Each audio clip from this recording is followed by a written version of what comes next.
Share some ideas with you, some gardening ideas if you don't have any room at all. You're short on room like I am. I have hardly any yard. And lucky for me, I've got master gardener friends like Vance Walter, who's going to be a special guest in the show. Guy's just a real sweetheart. He's the closest thing to a modern Mr. Rogers that you could get. And he's a neighbor in around here. And we're just going to take you on a tour and show you some other gardening ideas. Uh, they're still a young tree. Wow. After a while, they'll get a foot across. That's pretty cool. Yeah. Must be sensitive to frost, huh? Not really. It's a young plant, and I always protect them. I'll probably protect it another year, and then I'll just, I might just keep on wrapping it. But this one here, I've had for a while. This is David Kulo. Look at the flowers on it. Wow. Get a whiff of them. They're really fragrant. I bet the hummingbirds love this one, huh? I don't know. See how big they are? See, and like the outer petals, they're flop down, and in the inner petals, they stay up like that. It makes it look really cool. Man. That's pretty cool, huh? Too, they're just like really open up. See? Like that. They're really this.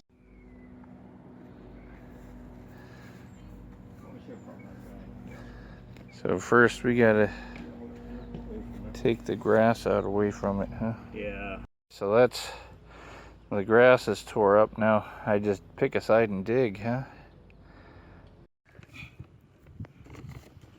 Oh, rock phosphate. It's real rich in phosphates, which really helps a new tree. Okay. The secret is try to get it in a little area where there's not too many roots from the other tree coming out, so I can nestle it in there. And the roots kind of grow together. Yeah.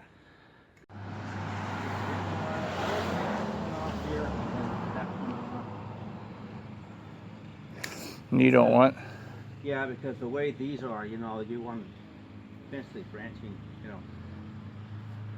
down here, you get down here, it's kind of like it's going to be hard to pick and work around. There. Oh, okay. Perfect. And being that it's a dwarf, it'll grow low anyway. Well, it depends. If anything, you have to tell them who's boss. Yeah. And you want to keep the bark and that away from the trunk, See, like here, you want this up like that. Now move it up a little bit. Yeah, see, like that? That's about ideal. Okay. Gotcha. So this will look like one tree eventually. Yeah, Oh, cool. You get a lot of more fruit off that way too, Nice. Yeah, that's good. All right. Thanks, Vance. Yeah, no problem. Yeah. Just gonna record your yard and everything. Oh, yeah. Man, it always looks nice back here. Oh, thank you. Black currants. Yeah. How big it's gotten. It loves it where it is, So yeah, we're gonna start planting things, being fall and everything. Yeah. Now's the time almost, hasn't Yeah, it? it is. Yeah, anytime now. And when I talked to my friend Roger Gosser, he said about the camellia, you could plant it anytime because. All right, quick tour of the garden here.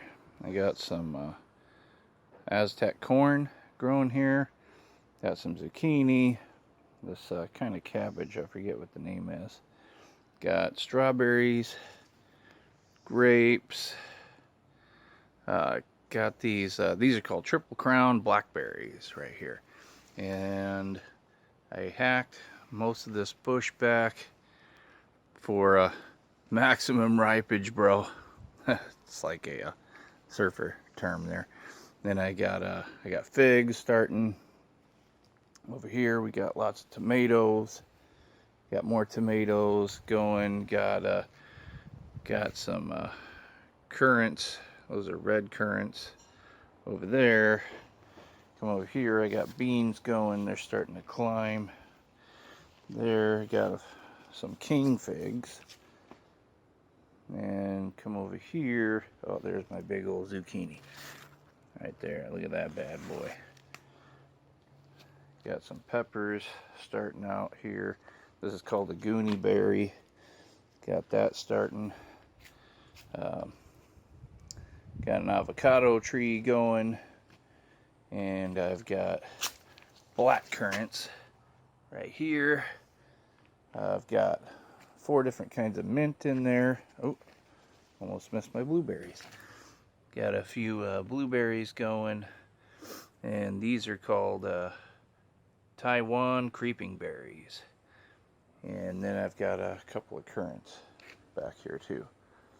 Come over here. This is called a josta berry. And I've just about picked it clean because I'm going to make a liquor and ferment those. And come over here.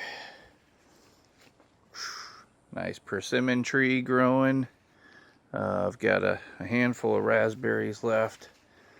Just about picked all my raspberries clean. There's a few in there.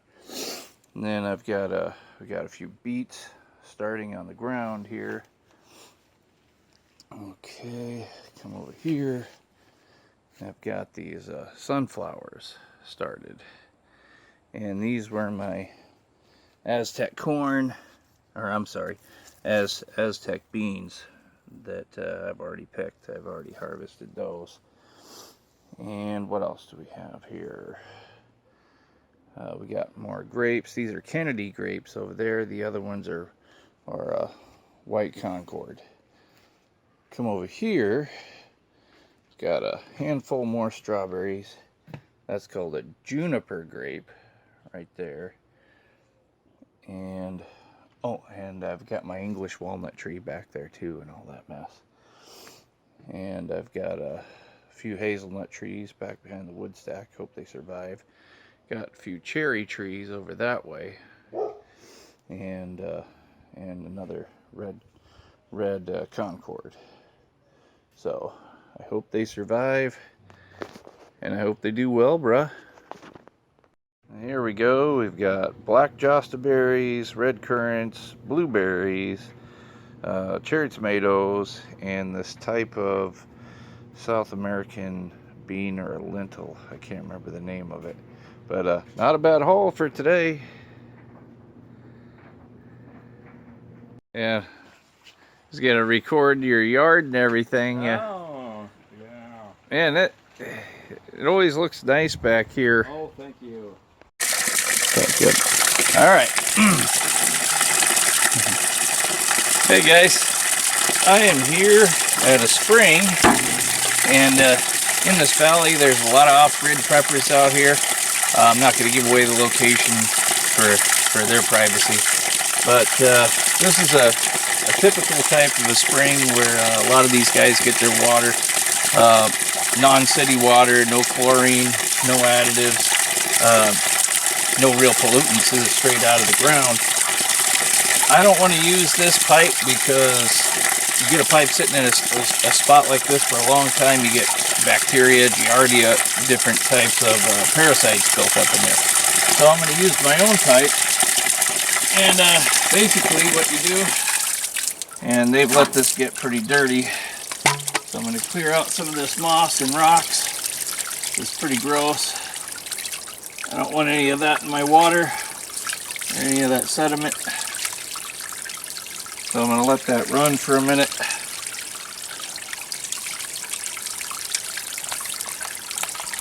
Okay.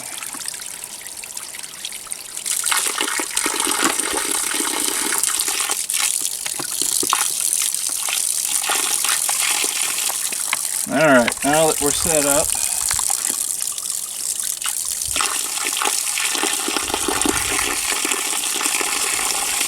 let's get our water.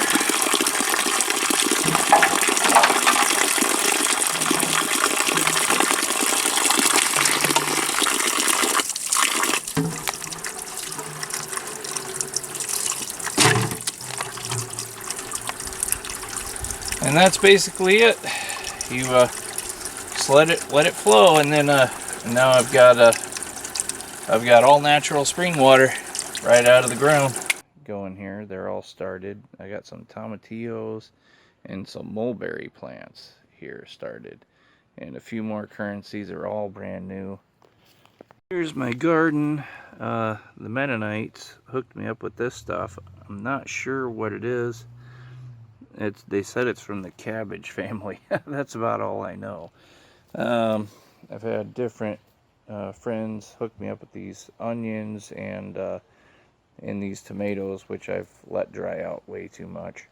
A friend gave me this fig tree because I helped him out because his car broke down in Portland and I went up and got him. Another friend gave me this grapevine, which has just been producing off the hook. It's a white Concord. Another friend gave me these strawberries, and there's like 5 different kinds of strawberries in there. Here's some squash that I had bought, and this is a king fig, which a lady gave me as a gift because I buy plants from her so much. This is a triple crown blackberry. It was given to me by my neighbor, and it produces just wonderful blackberries with no thorns. This is a Josta berry that I had gotten. I bought this one in Salem, and this one is a persimmon. It's an Asian persimmon that was a gift from a neighbor. And these raspberries, which need a lot of attention, are from a friend that gave me these different raspberries. Another friend gave me a Japanese plum, and then I have these banana trees. This is called a juniper grape, and I got that started. It has a long way to go. That was a gift from a gardener. And here's some black currants, and the black currants were a gift. The red currants I had bought. And then there's all number of different types of mints. I have one Spanish mint that I had gotten from some Mexican friends of mine, and some soap mints from different master gardeners. Just got a lot of different plants. 3/4 of these I don't even know. This one in the way back here is a type of a cactus, but the name escapes me for the moment. Over here I have water hyacinth, and I got that established and it just went crazy. And then I got some water lettuce going here, and then I have some these are just regular goldfish, and they're growing pretty big. And I have minnows in here, and these keep the mosquitoes under control. Then I have a couple hazelnuts and a Pinot Noir growing back there, and a raspberry right over there. That's a white raspberry. Got more strawberries and a type of a cactus or a succulent going back here. That's another Pinot Noir. Over here, this is a Russian Red Star Cornus Mass, and I've got another one that isn't doing so well. Turns out they're disease resistant, but they don't do so well in heat.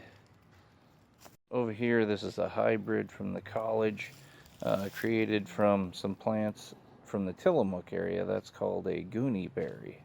It's Tim here, and one of the staples of foraging in the Pacific Northwest is the Himalayan blackberry. These berries were brought here. These berries were brought here by the Chinese in the early 1800s, and they become a staple in the Northwest. And this is a big part of foraging in this area. That's it.